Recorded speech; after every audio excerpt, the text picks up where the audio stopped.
to head the FBI, coming up why some of those who believe in QAnon conspiracies are excited about Kash Patel and what Patel has had to say about QAnon in the past. New reporting tonight in the president-elect's pick to lead the FBI. CNN has learned that Kash Patel is expected to meet with senators on Capitol Hill next week. Patel is seen as a controversial choice for the position. He lacks managerial experience in law enforcement, has spoken of retaliation against anyone really seen as opposed to Trump, and has called the very organization he hopes to lead a, quote, threat to the people. But a source tells CNN that the president-elect's team is eager to get Patel in front of key senators. Despite the challenging road he may face to get confirmed, one movement in particular has been celebrating his nomination, QAnon. CNN's Donny O'Sullivan has the story. We are here in beautiful sunny Florida, right by Mar-a-Lago. We're on our way to meet a QAnon influencer. What you know you can't explain. For years, Jeffrey Peterson, a former IT guy, has been running the Matrix Groove show. Welcome back to the MG show, where the truth is learned, it's never told. It's a show devoted to all things QAnon. If you think QAnon is bad, you're believing the mainstream news. Deciphering the cryptic codes from Q and trying to figure out the deep state and the cabal and everything else. This is Q Post 1828. This is the spy op. And the reason we're here is because he has had as a guest on his show Kash Patel, who might become the next FBI director. Kash is on the show today. Let's bring him in right now. You guys are the best. I love being on your program. Patel has dipped his toe into this QAnon world a bit over the years, has flirted with it. On Truth Social, there's a Q account.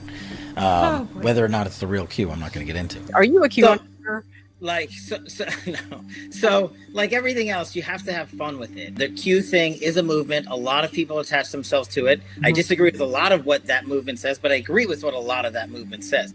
The QAnon movement has long been associated with radicalization and hate, and QAnon iconography was seen throughout the January 6th mob. Is that Donny O'Sullivan? Q has posted how many times? 4,967 times. Q posted about Kash Patel. Yes, twice. And said, Kashyap Patel, a name to remember. Q has been so right on so many things. I'll get off that subject. No, he has, and I agree with you. He has. He has. And you got to harness that following that Q has garnered, and just sort of tweak it a little bit. That's all I'm saying. He should get credit for all the things he has accomplished, because it's hard to establish a movement. who is Q? I don't know. Q says it's 10 people, 3 non-military, less than 10. We don't know. I see people trying to say that Kash is Q. You can't prove that. I can't prove that. For a lot of people, Kash Patel engaging in the world of Q and QAnon at all, they'll say, well, that's disqualifying. But what you're going to find out is that we have a mandate in America, and we want the FBI cleaned. 99% of the FBI is good, but there's a 1% that is not good. The anonymous Q persona hasn't posted in a few years, but the world of QAnon is still very real for people like Jeffrey. News unlocks what the Q posts are. Like for example, Kashyap Patel, a name to remember. Kashyap Patel has just been nominated as the FBI director, right? That's a Q proof, what we call. Couldn't I just say, well, Q has posted 5,000 times, he just posted a name, like...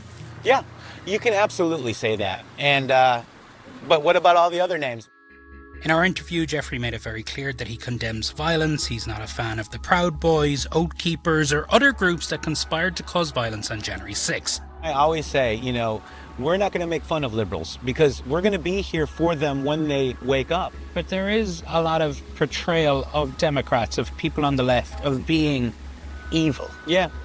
Do you think they're evil? Not all of them, no. Do you? I think there are some. Yes. Like Hillary Clinton, maybe? I don't know. As for Kash Patel, Jeffrey and other QAnon influencers welcome him as the country's top law enforcement officer.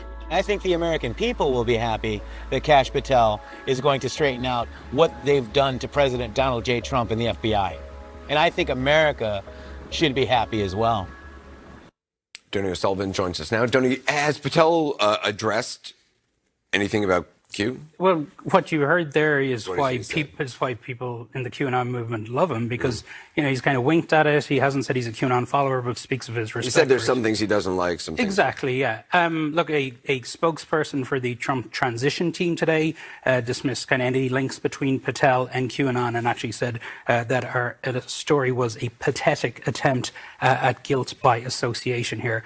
But I guess Did they say pathetic with an Irish accent? it's a tough one. Those THs kill me. But what we are saying, you've thrown me now, Anders. So this is what is kind of taking a step back from this, I guess, is shocking. Is that somebody who is potentially going to run the FBI is engaging with this world of people who really believe that there is this kind of satanic pedophile cabal at the heart of the so-called deep state. So that's really the kind of world we're living in right now. I should say that a lot of the time that Patel went on these shows, it was to promote something, it was to sell something. Right. Johnny Sullivan, as always, thank you.